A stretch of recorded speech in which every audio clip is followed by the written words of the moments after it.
Hello and welcome to my second video of Grammar Gallery.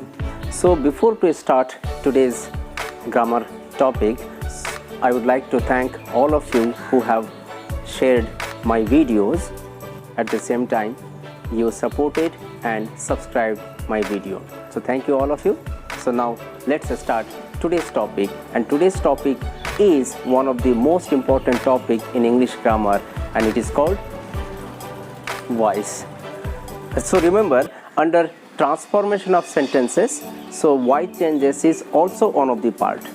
So voice, it has two kinds. Number one is active voice. Now the question is, what is active voice? Let's see very clearly. When the subject is doer of action, it is said to be in active voice. And at the same time, we can go through this example as well. So in example, it is clearly written, the hunter killed a tiger. Remember, here the hunter is subject, killed is verb, and a tiger, it is object. That means in subject, it is the doer of action. The action is killed, and this is the verb here. So that's why the meaning of action. As I told you, this is very important for 10th and PUC students. For the student who are studying in 10th standard, so they will get 1 more question, and for second PUC student, they will get 3 more questions. So let's see what are the significant changes that we have made to convert into passive voice from an active voice.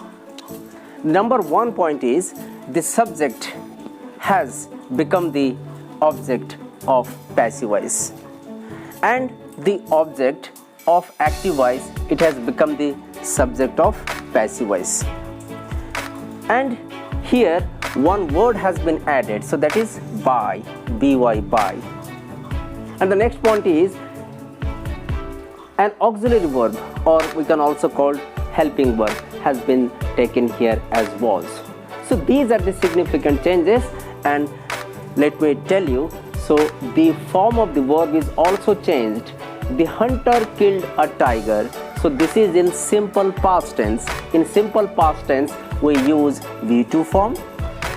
And remember one very clear point, that in passive voice, we need to always use V3 form of the verb. I mean past participle form of the verb. That means here the form of the verb has been changed into V3.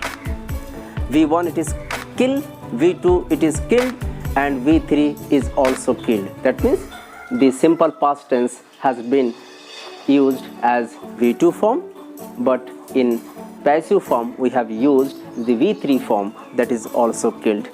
Now let's see under which circumstances we should use the different helping verbs or the auxiliary verbs. For that one, I will make a very simple table for you people. Just go through the table and just study once or twice, and later on you won't find any kind of difficulties to change an active voice into passive voice. So let's see the chart here.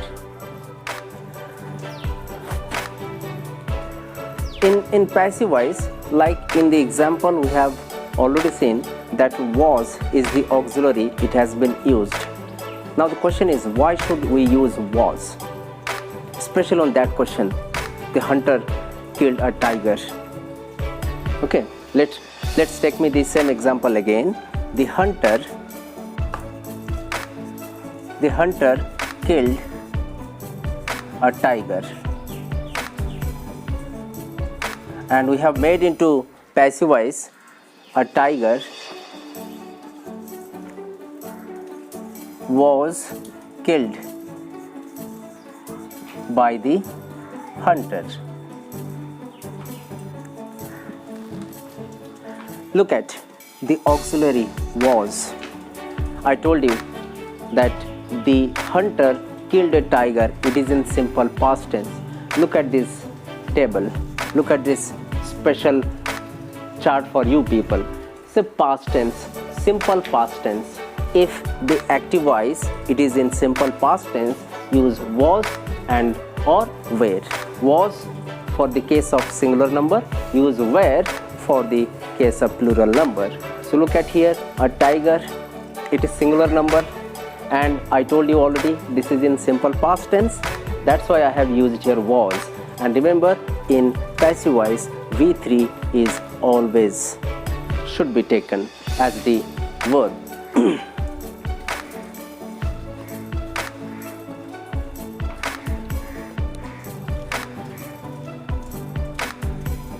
So now let me continue with this table again. If the active voice, it is in simple present tense, to make into passive voice, take am, is or are. For simple past tense, you need to use was and were. Simple future tense, you can take shall be or will be. If the active voice, it is in continuous tense, I mean present continuous, then use am being, is being or are being. For past continuous tense, use was being, were being. And remember, in future continuous, I didn't take anything here. You can take shall be being, will be being, but in modern day English we do not use shall be being, will be being, so that's why this is exempted. Take the third one, perfect tense. For present perfect tense, you need to take has been or have been. For perfect tense, past perfect tense, take had been, and for future perfect tense, you need to take shall have been or will have been. There is a question here. As you know that tenses are three: present, past and future, and each tense can be subdivided into four: simple, continuous, perfect and perfect continuous tense. But in this structure or in this chart, I did not use here present perfect tense. For that one, I can write here note here, and the note says there is no passive form of any perfect continuous tense.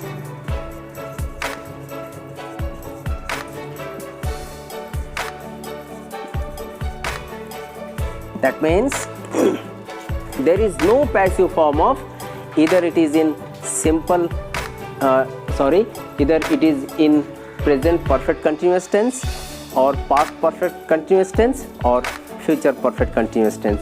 You cannot convert into passive voice. So this is the main chart or the table you need to always keep in your mind, and for that one you need to know about the tenses. If you have any questions regarding the tenses, you can go through my few more videos. So in coming days we are going to also discuss about the tenses. So now take one or two examples. If I can take the example, for example, example number 1 here. In this example, we will take a very simple example. The example is, she has done the work. She has done the work. This is the example. The question is very simple. Change this question or this particular sentence into passive voice. First,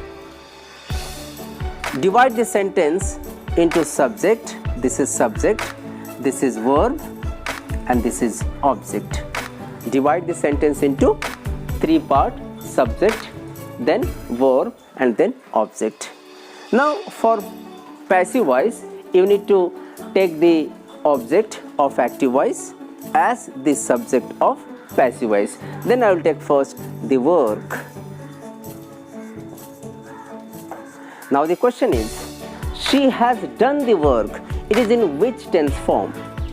It is in present perfect tense. For present perfect tense, what are the auxiliaries should I take here? This is present and this is perfect. That means I need to take has been or have been. If the subject is singular number, use has been. For the subject of plural number, use have been. So here the work is singular number, that's why I need to take here has been.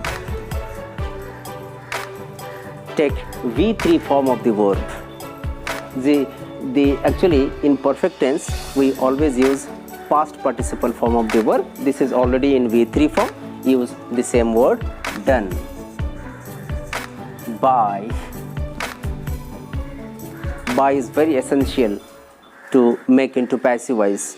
In next video we will discuss the various kinds of examples, and there are some examples I can show you in next video. Without using the word by, we can also make into passive voice. We will say in later classes. So the work has been done by. Look at, this is pronoun. You cannot write in the same way. If it is noun, there is not a problem. Like the last example we have seen, the hunter, we did not change any, we did not make any change there. So at the same time, but here she, it has to change into by her. So this is the passive form. Let's see one more example here. Is that clear? Understood this one? So let's see one more example. The example is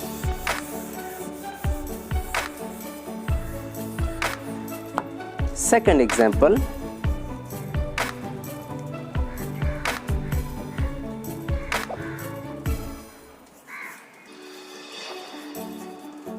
Rohan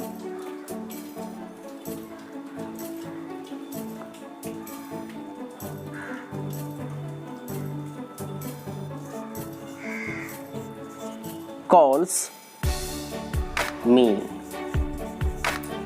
This is an example. It is in active voice. The question is, the same question has to convert into passive voice. Again we will follow the same pattern. First divide the sentence into three, namely subject, then this is verb, and this is object. Now the first question is, can you tell me this sentence, it is in which tense form? It is in simple present tense.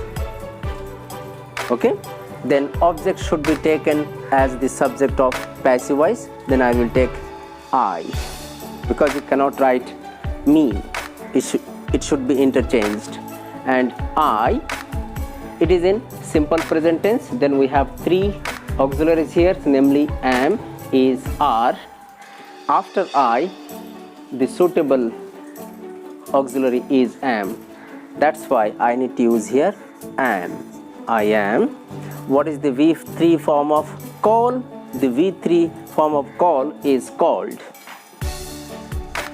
Then use by, and finally Rohan. So this is the way to make into passive voice from an active voice.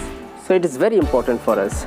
So in today's video we have discussed about the meaning of active voice and passive voice. We already discussed about the structure, especially the chart here, which are the auxiliaries should be taken to make into passive voice. And also we have seen 2 to 3 examples here. I hope you enjoyed today's video. So today's video only for the meaning, then the structures, the charts, and few examples. So my second video of active voice and passive voice, there we will broadly discuss the different kinds of examples and how you need to prepare in examination, especially for 9th, 10th and PUC level. So I hope you enjoyed the video. So don't forget to subscribe, share and like the video. So we will meet you on the next part of this video. Until then, have a nice day.